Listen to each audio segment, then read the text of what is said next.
Hello aspirants and welcome to the UPSC Analyzer.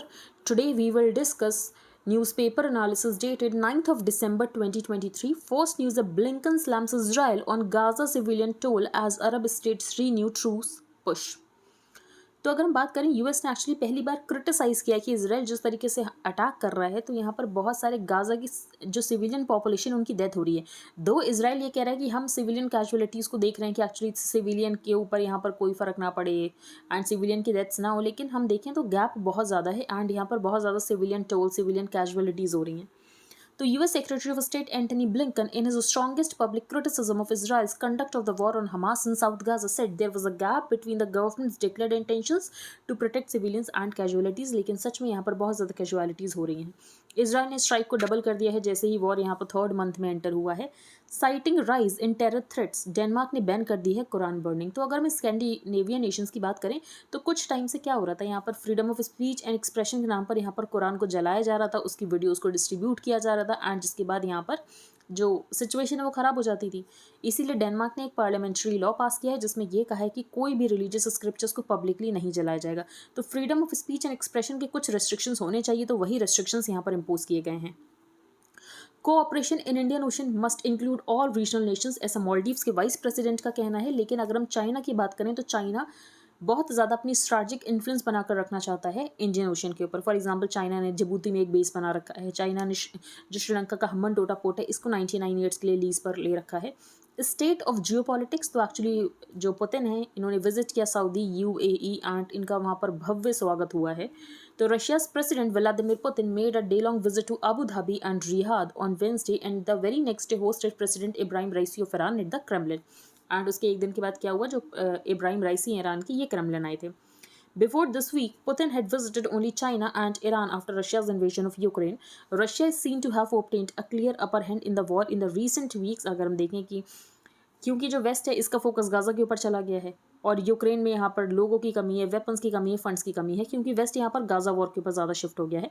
तो welcomed in Riyadh Abu Dhabi, तो ये बताया गया कि प्रेसिडेंट को कैसे हाई ऑक्टेन वेलकम मिला UAE with a motorcade and full cavalry escort to the presidential palace.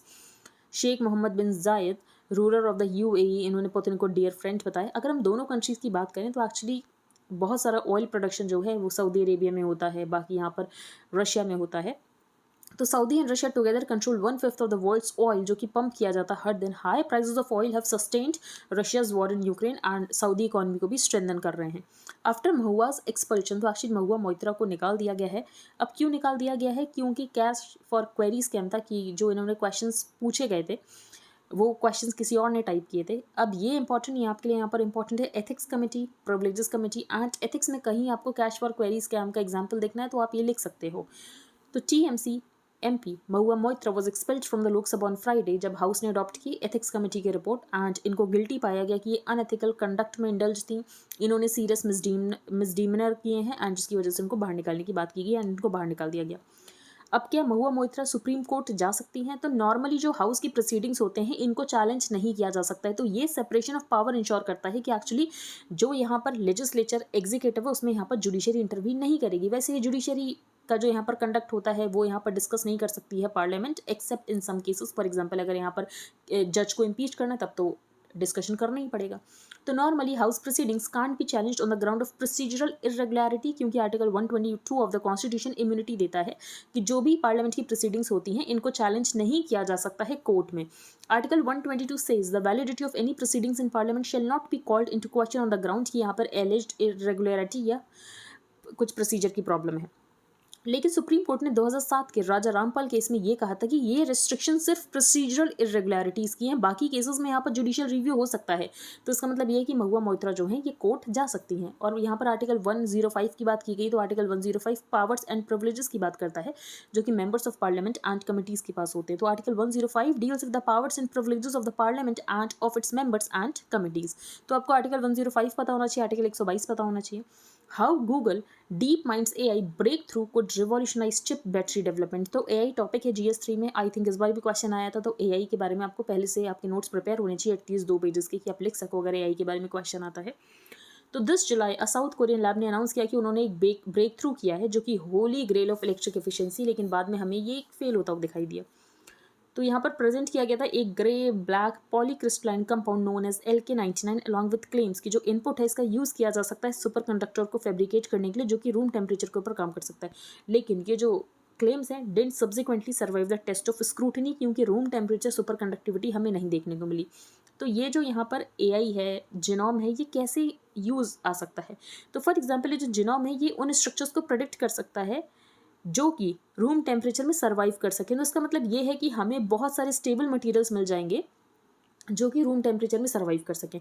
तो the breakthrough increases the number of stable materials known to mankind tenfold in one shot. These materials include the inorganic crystals that modern tech applications from computer chips to batteries rely on. तो ये बताया गया कि इससे हमें बहुत सारे stable materials मिलेंगे जिनको कि हम यूज़ कर सकते हैं चिप बनाने के लिए, बैटरी डेवलप करने के लिए।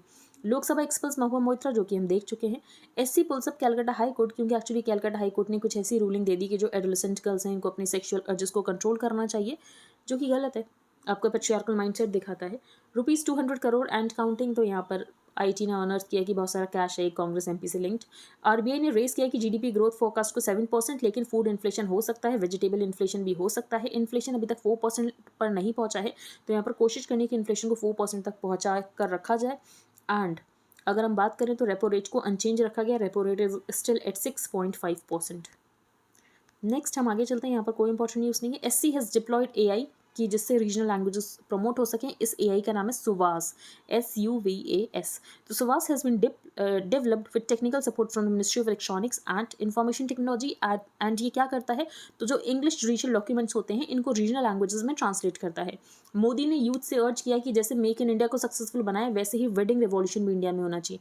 तो एक्चुअली हम बात करें तो इंडिया के जो रिच लोग होते हैं डेस्टिनेशन वेडिंग करते हैं, थाईलैंड में जाकर, वियतनाम में जाकर, इटली में जाकर, तो वो इंडिया में ही अगर वेडिंग करेंगे तो इंडिया की इकॉनमी बूस्ट होगी। तो वही बात इन्होंने कही है कि वेड इन इंडिया, इसको हमें फोकस करना है अभी। Clean Ganga mission science pact with Mississippi river initiative. तो यहाँ पर गंगा को साफ करना उसके लिए है क्लीन गंगा इनिशिएटिव। बाकी आपको national mission for clean Ganga क्या है ये सब कुछ इंपॉर्टेंट है तो पता होना चाहिए। Developing countries underline equity and fairness. तो एक्चुअली CBDR का प्रिंसिपल है कि कॉमन बट डिफरेंशिएटेड रिस्पॉन्सिबिलिटीज़। तो डेवलप्ड कंट्रीज़ की ज़्यादा रिस्पॉन्सिबिलिटी बनती है क्योंकि एक्चुअली यहाँ पर ही इंडस्ट्रियल रिवॉल्यूशन हुआ, इन्होंने ही इतना ज़्यादा ग्लोबल वार्मिंग किया जिसकी वजह से क्लाइमेट चेंज हो रहा है, ना कि डेवलपिंग कंट्रीज़ की ज़्यादा रिस्पॉन्सिबिलिटी बनती है। तो COP28 में जो भी यहाँ पर हो रहा है ये CBDR के प्रिंसिपल्स को ध्यान में रखते हुए होना चाहिए कि डेवलप्ड कंट्रीज़ की यहाँ पर रिस्पॉन्सिबिलिटी ज़्यादा बनती है। India climate action fourth strongest. तो एक्चुअली यहाँ पर एक रिपोर्ट रिलीज की गई है जिसका नाम है क्लाइमेट चेंज परफॉर्मेंस इंडेक्स, जो कि 59 कंट्रीज को रैंक करता है। इसको रिलीज किया जाता है बाई जर्मन वॉच। तो यहाँ पर कंट्रीज को रैंकिंग दी गई है।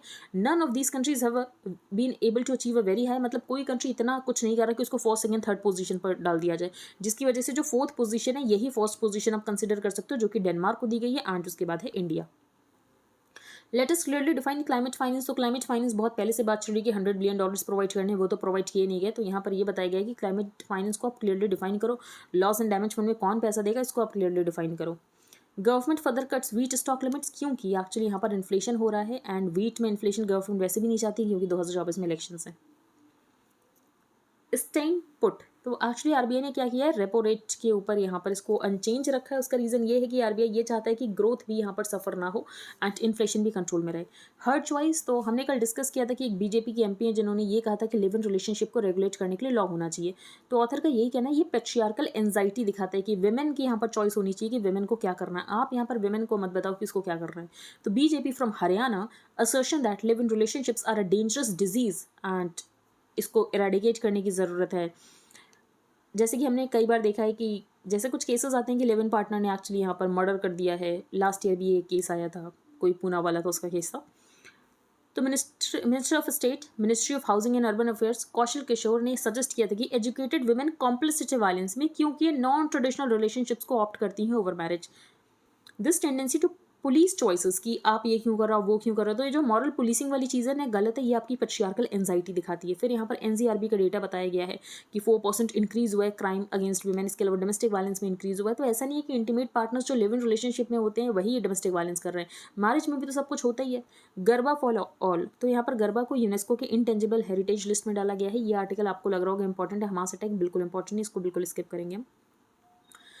Who's got riz? तो ऑक्सफोर्ड डिक्शनरी का वर्ड है 2023 का रिज। इसका मीनिंग हम पहले भी देख चुके हैं। इसका मतलब होता है person's ability to attract a romantic partner through style, charm और अट्रैक्टिवनेस। सारी वॉकथन होने वाला है, तो सारी वॉकथन में अगर हम बात करें तो इंडियन वुमेन को सेलिब्रेट किया जाएगा, नारी शक्ति को सेलिब्रेट किया जाएगा। तो बस यही है, बाकी कौन कौन सी सारीज इंडिया में रही हैं। हाई वेजिटेबल प्राइसेस से रिटेल इन्फ्लेशन बढ़ सकता है, जिसकी वजह से यहाँ पर रेपो रेट अनचेंज रखा गया है। No dilution of ethanol blending, क्योंकि शुगर फीड स्टॉक के ऊपर कर्ब लगा दिया गया है, क्योंकि गवर्नमेंट नहीं चाहती कि यहाँ पर शुगर के प्राइसेस बढ़ें। लेकिन हमारा इथेनॉल ब्लेंडिंग का टारगेट है 20% इथेनॉल ब्लेंडिंग का टारगेट अचीव करना है 2025-26 तक। तो गवर्नमेंट का ये कहना है कि जो टारगेट है उसमें कोई डाइल्यूशन नहीं किया जा रहा। असबा जो फैसिलिटी है इसको सेकेंडरी मार्केट ट्रेडिंग के लिए भी लाया जाएगा। असबा क्या होता है? Application supported by blocked amount, कि जो आपने यहाँ पर ब्लॉक किया है पैसा वो तभी डिडक्ट होगा जब आपको शेयर्स अलॉट हो जाएंगे। तो ये सेकेंडरी मार्केट के लिए भी लाया जाएगा। एक इंपॉर्टेंट अनाउंसमेंट है, यूपीएससी एनालाइजर मेंटरशिप प्रोग्राम चल रहा है जिसमें करंट अफेयर्स कवर किए जा रहे हैं for this prelims and mains 2024। Prelims specific series है जिसमें हम सारा प्रीलिम्स डिस्कस करें, मेंस जिसमें हम सारा मेंस डिस्कस करें। तो ये सब कुछ आपको मेंटरशिप प्रोग्राम में ही मिलेगा। प्राइजेस यहाँ पर मेंशन है, एंड अगर आप इंटरेस्टेड हो तो आप ज्वाइन कर सकते हो। If you like the analysis then please like, share and subscribe. Thank you and have a nice day.